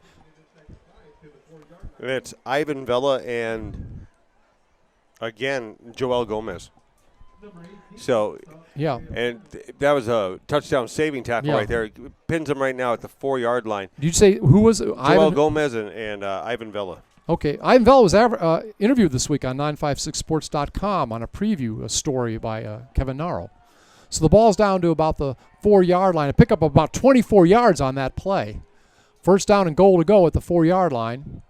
And Brown has it again, and he's really near the goal line. I believe he may be in. We'll have to wait and see for the officials to signal. It looks like they got him down at the... He's in. Giving it to him. He gave it to him. So Brown on a 4-yard touchdown run gives Calallen the lead. 29 seconds remaining here in the third quarter. Brown, only a sophomore, had over 900 yards rushing as a freshman. And just a little power play there. Makes it 13-7 with the extra point attempt coming up momentarily. So some long runs on that play, some tough running by the visiting Wildcats leads to the score. Extra point attempt is up, and it's good, and it's Lamb. So with 29 seconds left here in the third quarter, it's 14-7. But keep in mind, if you're a Mercedes fan, Zach Hawkins scored. 8:36 remaining in the first quarter to take a 7-0 lead. But some big pass plays, including a touchdown to Joe Garcia with 5 minutes left in the second quarter, tied the score at 7-all. And this game a lot different than last year when these two teams played. It was close, I believe, in the first half before Mercedes really struggled in the second half and lost 35-6. And Coach was telling me, we were talking about how penalties change things. He said in that game last year, one of the keys was a kickoff return that was called back when it was still close against Mercedes. So penalties can be rough. Yeah, they're killers. And right now, you know, if you're Mercedes, you just got to take it play by play, down by down, and just inch your way back into this, because they did that the last time. They showed a lot of moxie coming back, a lot of big plays. All right, kickoff coming up here in a second. Again, 29 seconds remaining, 14-7. Calallen, preseason ranked number 8 in 5A, made it to the quarterfinals last year before losing to eventual state champ Cedar Point by the score of 35-21. Definitely a top program, and ball will be picked up and taken out of bounds very quickly by Mercedes, and they'll start at the 19-yard line. So a long drive coming up now. If they want to tie this, they'll have to go about 81 yards. But we know the firepower of this team. We know they can do it, and they have the players. They can do it by pass. We've seen good long passes to Ledesmas, both Mark and Matthew. This time, play comes in a little bit late. An I formation. First time we've seen that tonight. Deep back gets it. We'll get up about 2 or 3 yards. So that's something new. Fabian Ledesma. We do not, this is the, you know, they almost exclusively do the spread except maybe on goal line situations, but that was an I formation. Lawrence Mann, whose name we've called a lot here in the second half, in on the tackle for Calallen. 2nd down and 7, ball at the 22-yard line. Again, an I formation as we end the third quarter of play. So 12 minutes left for Mercedes fans to cheer their team on, to tie, and try to get into overtime. And I went out and looked around. A great halftime show, and great crowd here tonight. home side really filled up here tonight. And quite a few fans also came over from Calallen. It was kind of a late arriving crowd, but considering these fans are coming down from Corpus Christi, that may be why. I didn't think they were going to bring many people, but they brought more than I thought. And, of course, both bands also performed. Next week, we are going to be at Nicky Rowe. Any word on their game right now, Jake, last you saw? They're up 16-7 versus Edinburgh. It looks like it's a close one right now. All right. So that game will be here 7:30 next Friday night. We'll be here with all the play-by-play. And then after that, first road game of the year, team will go over to Weslaco. So a busy schedule, some potentially tough games early, getting the Wildcats ready for 32-5A play, district play, where they went 6-1 last year, only lost to Donna. And they're back in the I again. Yes, they are. This is 3 straight plays in the I formation. Always spread. But this time, back to Fabian Ledesma. He's going to run around the left side, and a good lateral pursuit and a good tackle at the 20-yard line. It looks like there's going to be a hold right there. Hold right there on the outside. The free safety, John Gaddis, did make the tackle. He plays both ways, but again, a flag on the play like you said. We'll wait for the call. Holding against the offense. Penalty declined. 3rd down. Would you decline it? Yeah, because right now you're in 3rd and long, and Mercedes really is struggling in the second half. If it was the first half, I would take it. Okay, so 3rd down and 7 at the 22, but then wouldn't it have been 2nd down and what, about 17? So yeah. All right. Two different ways of looking at it. I just thought maybe with all the firepower of Mercedes you might take it, but we'll see. We'll see if it pays off. Trips on the left side. Looked that way, Gomez. Zach couldn't find anybody open. Now heaves it down the right sideline, and it's almost caught at the 45, but good defensive play back there. Makes it an incomplete pass. Now the pass was intended on that particular play for Richard Urbina. Richard Urbina was the intended receiver. Forrest Crisp, who we've seen on offense at wide receiver, doing a good job that time defending as a back, defensive back. So it's 4th down and 7 at the 22-yard line. 14-7 the score. First 30 seconds of the second half. And Calallen will get the ball back. Ledesma punting. Maybe a fair catch. No, they'll let it bounce at the 50. He's going to go back. It'll be down to about the 43-yard line. So Calallen will start 1st and 10 at their own 43-yard line. Very competitive game. As you heard on 956sports.com this week, Kevin Nato and also our very own Jake Berry here predicted, I guess you would consider it an upset, that Mercedes would win, considering that Calallen is ranked 8th in the state by AP. And I'm going to tell you what, no matter what happens, Mercedes fans can hold their heads high and be very proud of their team. Yeah, when you're, almost tied for the majority of the game with Calallen right now, taking that lead in the 3rd, but they're playing well. I mean, Mercedes is still in this one. Yeah. It's kind of a wing out there now. Yes. All right. And the ball is going to be handed off by Lamb. And 22 has the carry, Zach Hawkins. I guess that's what, a wing veer? Is that what they call that, or what, a little bit of? Yeah, you would have saw that back in the 70s, 80s. Yeah, they use that. Well, I heard talking to one of the other broadcasters for the visitors that they use that sometimes near the goal line. Mm-hmm. So it's kind of unusual seeing that in midfield for this team. And they're going to grind it out. This is they've got 1 quarter left right now. They're grinding it out. You see a lot of that end around right now with their the back that they put on the outside. 2nd down and 5. Hawkins got 5 on that play.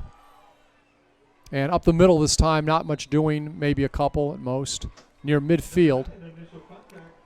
Among those in on the tackle was Eric Hinosa, linebacker, one of those juniors. So ball is at the 49-yard line, say 1 yard on the play, 3rd down and 4. And for those of you who are listening to us online on 956sports.com, the jersey numbers are really hard to tell because they've got the describe them burnt orange with a little bit of white trim around black letterings, and it's pretty hard right now to tell different players. Now we're trying to do the best we can. Gage Lamb with it, and he's going to keep it. Spins around the right side. Looks like he just about got 5 yards. That'd be enough for the first down. Yeah, Lamb does a good job of rolling out, and when he gets that first contact, he's spinning off of it, getting a little bit more yardage right there, usually about 2 yards. So it is a first down at the 47-yard line.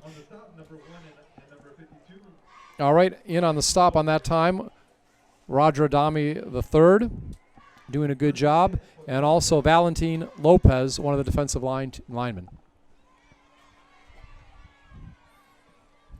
9:35 clock running. Again, 7-point lead for the visiting Wildcats. Ball handed back to Alec Brown. Won't get much at all. Maybe a yard. Defensive line was up to the task that time. And on that particular tackle, Eric Hinosa and also Raul Arteaga. Brian Smith, too. He's a player we haven't said much, though we're just looking at these numbers, getting used to being able to read them. But I understand Brian Smith's a top player on their defense. Yeah, very much so. But you have to like Raul Arteaga tonight. Right. He's been in. We've seen him. We've called him on multiple plays tonight. Yes, we have. All right, it's going to be 2nd down and 8 at the 45-yard line. Moving from our right to our left right now are the visitors. Not much on that play. 3rd down coming up. It's going to be 3rd down and 8. I believe Brown was on the run. Yep, timeout by Calallen. Okay. And Tigers have 1 timeout left. Calallen has 2. So if it comes down to timeouts late in the game, there are not a lot left as far as that goes. Calallen returned 14 starters to this year's team. Both these teams have a little bit of experience.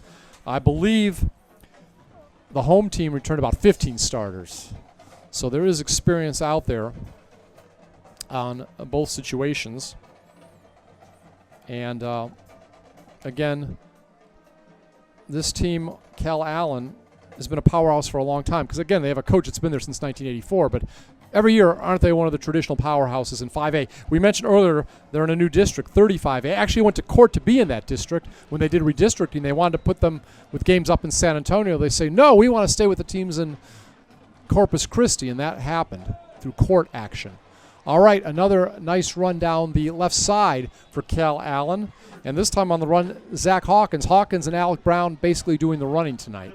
Yeah, Calallen, for a team that we thought was going to pass the ball a little bit tonight, they really haven't had to. They've been pretty much methodically moving the ball down the field. Yeah. They had a fumble in the first quarter that really stymied their first drive, their first big drive. And but for the most part, they've been able to move the ball. 9-yard gain, talking about moving the ball down to the 34-yard line, makes it 1st and 10. But what's most important, if you're a Calallen fan, is the clock is running. You're running this ball. You're getting down to about 8 minutes left. And, even if you get a field goal, it's going to be tough for Mercedes to get back, though Mercedes does have the firepower to do it. This time back to a spread offense, and Gage Lamb has the ball, and he's going to get some big yardage. And now pitches, I think, fumbled the ball. What happened there? It was pretty crazy. He lost the ball. He lost the ball, came didn't he? out of his hands. Yeah. And he was still able to score the ball. Yeah, so it winds up to be a 34-yard touchdown, but it popped out of his hands for a moment, and again, recovered it in midair. It got down to about the 20, fumbled it inside the 20, if memory serves me correct, and then ran all the way in. 1st and 10, so but what's most important, if you're a Calallen fan, is the clock is running. You're running this ball. You're getting down to about 8 minutes. And that makes the score 20-7. Extra point attempt coming up. And so that was a tough situation there. Again, when the breaks go your way, what can you do? I mean, that could have fallen on the ground and been picked up and, changed the whole complexion of the game. But instead, it winds up being a 34-yard touchdown run for Gage Lamb. And Mercedes had been able to hold them to no big plays through about two and a half quarters. Mm-hmm.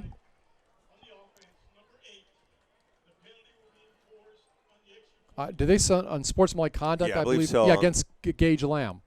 Not sure what he did after he scored the touchdown because we were talking about it, but maybe excessive celebration or something like that could be. Hopefully nothing like taunting or anything. But again, 7:56 remaining. 20-7 the score. And a tough night right now for Mercedes, but again, I have to be very encouraged how well they've played this team. Oh, most definitely. No matter what the final score turns out to be. I mean, they've really come in here and went helmet to helmet. Hate to use too many cliches, but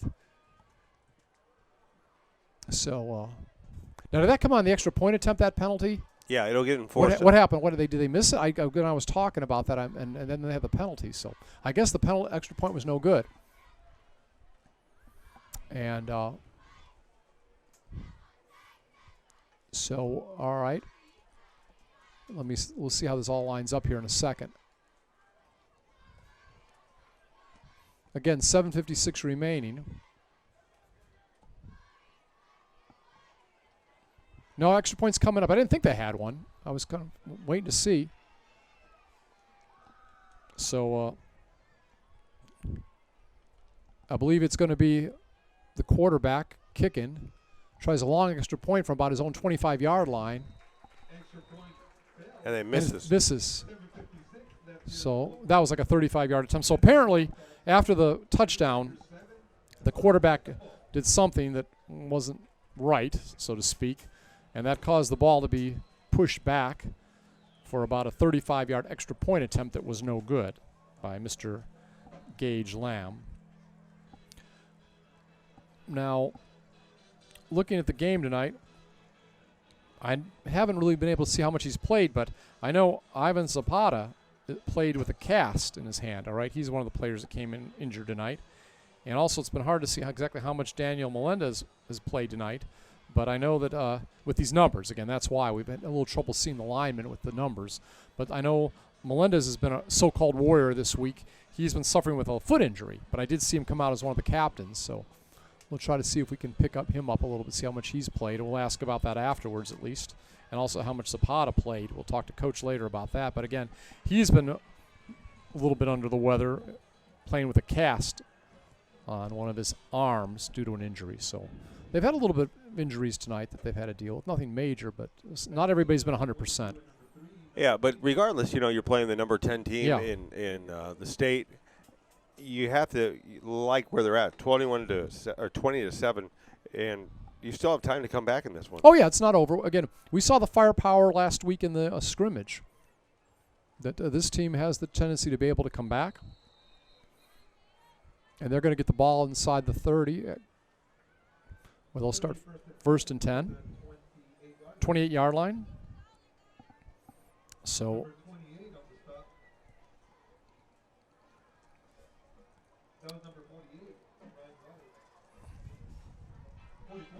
and it looks like Nicky Rose, Bobby Flores is going to get his first win of the season. Well, I guess, there's still time in that game. But they're up 23-7 with 11:39 left in the third. Wow. And could you, in a minute, just give some of the scores from yesterday for people that may not have seen them when we get back to play here? Doing a great job, Jake, giving us updating tonight. We'll run down some of those scores from yesterday. 20-7, spread offense. Lateral the ball by Gomez, and not much on that play. Ball goes to about the 32-yard line. Fabian Ledesma. 2nd down and 7. Some of the scores from last night, I was at Rio Grande where they won 12-7 over La Jolla. McCallum Memorial with a big victory over Pioneer, 40-27. Go ahead, Scott. All right, 2nd down and 7, ball at the 32-yard line. We have trips on the left side. One wide out on the right. Back lined up next to the quarterback in the gun. Zach Gomez will drop it off on the left side. Nothing going. Back is tackled right at the line of scrimmage. That's a great open field tackle right there, especially against these quick receivers of Mercedes. Mercedes is able to get out and go, and if you give them room, they're gonna go right past you. Great tackle. 3rd and 9. Again, clock running. Sam Allen on the stop. Couldn't quite see who the back was out there. It's kind of hard on those numbers when it's across the field with those dark numbers. Mm-hmm. We apologize for that, but we're trying to do the best we can. Quarterback keeper this time. And now throwing it at the last second, but too much pressure. Incomplete pass. And flag on the play. Looks like he crossed the line of scrimmage. All right. Legal procedure. The pass was intended that time for Mark Ledesma. Putting pressure on the play was Lawrence Mann. I know you have some more scores. Yeah, Harlingen last night won 44-14 over Mission Vets. Economides defeats Hannah 41-10. PSA Southwest 41. Brownsville Pace 21. And San Benito defeated Laredo United on the road 47-21, and Rivetta tops Porter 21-14. All right. Penalty was declined, Jake, because it's still 4th and 9, so you might as well let them get out there and punt. Ledesma getting ready to punt. Kicks it up toward the right side. And ball will be down around the 45. And Gaddis gets tripped up. He trips himself up there. Yeah, John Gaddis. Yeah, on that return. But, you know, Mercedes, look, it's 20-7 right now. You've got 6 minutes and 8 seconds left on the clock. You're one turnover and a long drive away from turning this thing around. That's right. That's right. Well, I want to ask you really quick last night, what do you think about the new Spates brother? Freshman. I heard that, 150 I yards. heard he was going to be something special. Heard that from his coaches. What's his first name? It is. Well, I'll tell you in just a second. Campbell. Campbell. I was going to say, yeah. We'll talk more about him in just a moment. All right, a whistle on the play flag, and what do you think of Campbell Spates? I think he's going to be the next big thing down here. And I was lucky enough to cover Bradley Stevens, Alex Trevino from here, Meshach Rivas, Trevor. Now I get to see him, and there's something special about that kid. You know, he fumbled though on his first possession. Did he? All right. Fumbled on his first possession, scored on his second. So holding on that play, it's going to be 1st and 15. Back at the 40-yard line.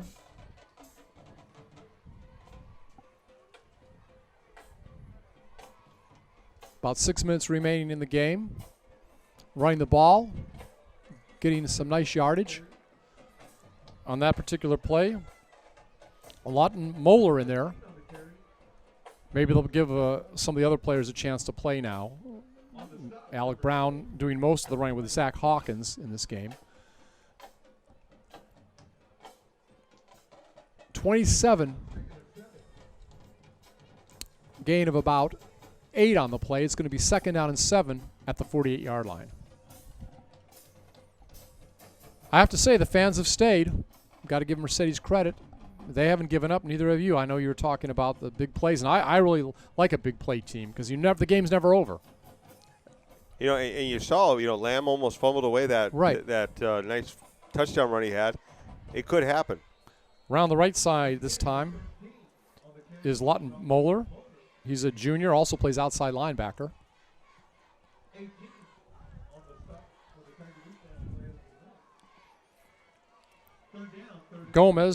Joel Gomez in on the stop. Called his name a few times tonight. So it's going to be 3rd down and 3.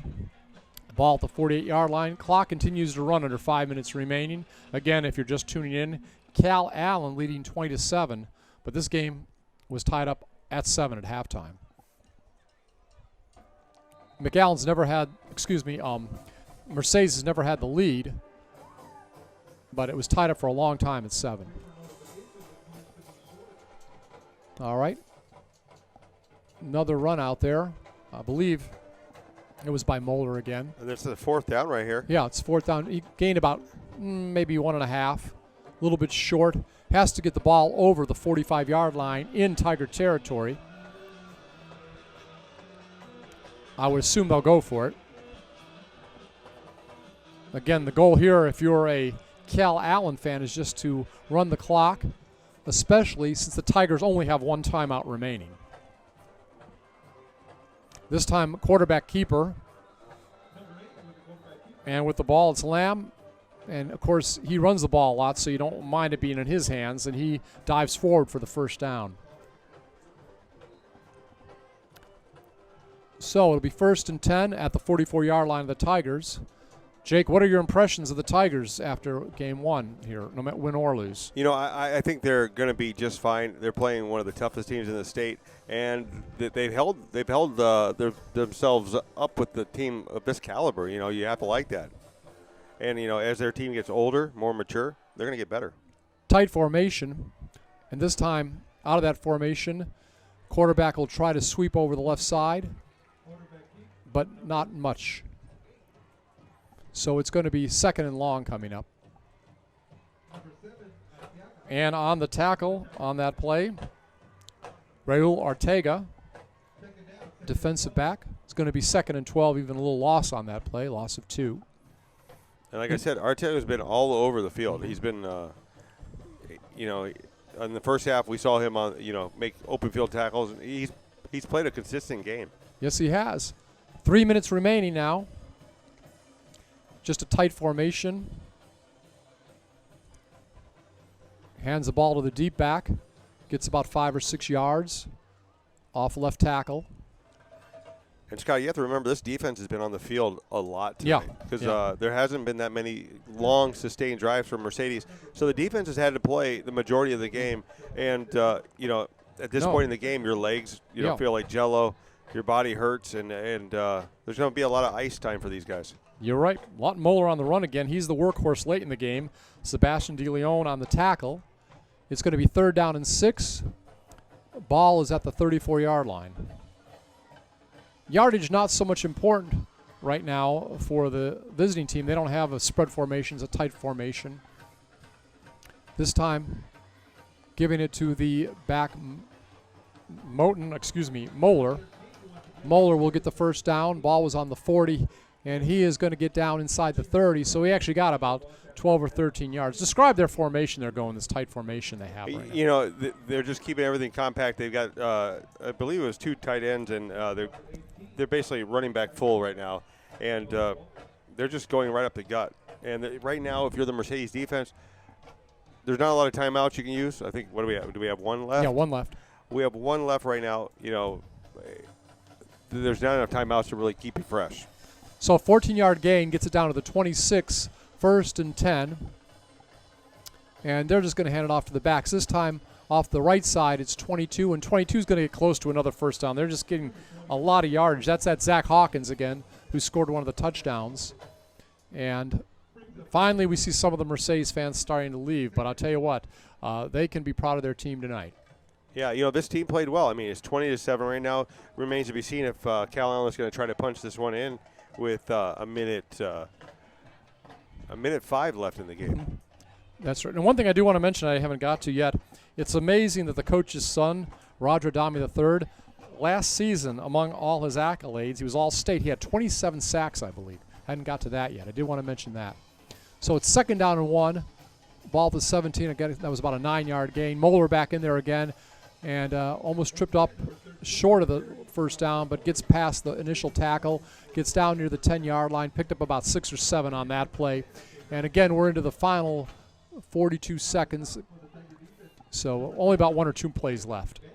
I'm not so sure that Calallen's really going to – you know, if you're the coach, I don't want to say take a knee, but do you try not to really score now, or what do you try to do? Because, you know, you don't want to look like you're rubbing it in or anything. Yeah, you just try to run out the clock and not really score. I mean, I think a coach of the caliber of Coach Danaher is he's classy enough to know. Yeah. You know, kids are kids. They're gonna kids will want to. Kids want to and you can't blame them. And you can't blame them. But and it looks like that will be it right there. there. Right up the middle, nothing going on that particular play.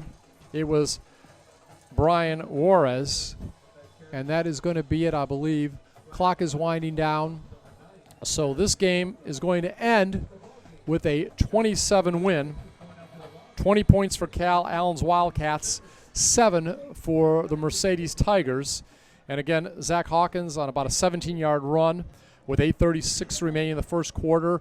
Set up on that drive by about a 40-yard run by Alec Brown. I wouldn't be surprised if Brown had over 100 yards tonight.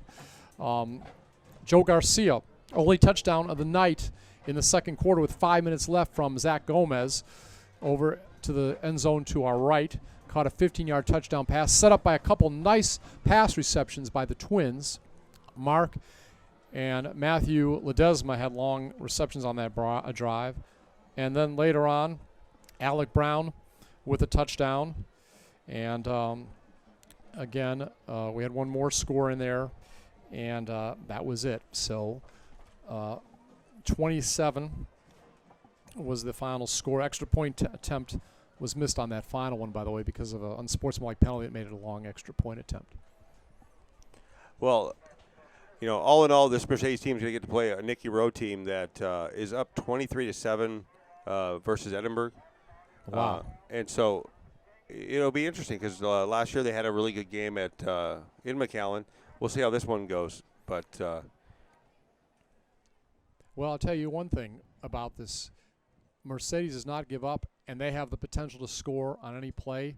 And against a team, again, we mentioned in the state, preseason number 8 in the AP poll, played them tough on defense. The defense never gave up right till the end.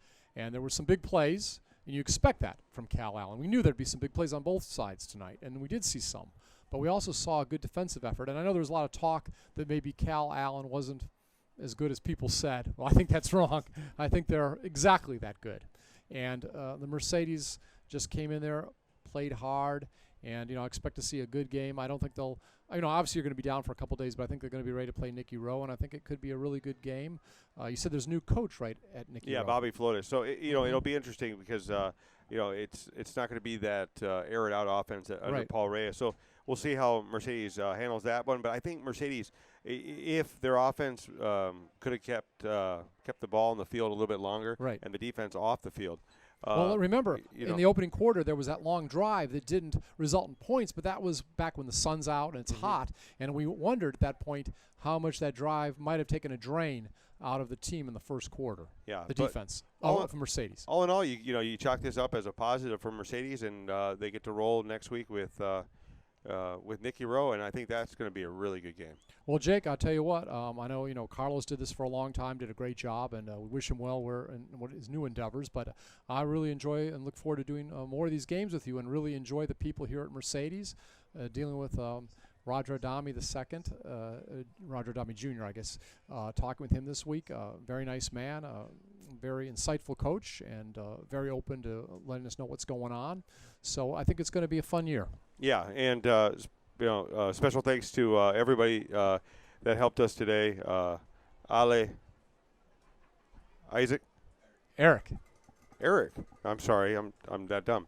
But we'll be back next week, and it should be a good one. Yeah, all right. So, again, final score from Mercedes from Tiger Stadium.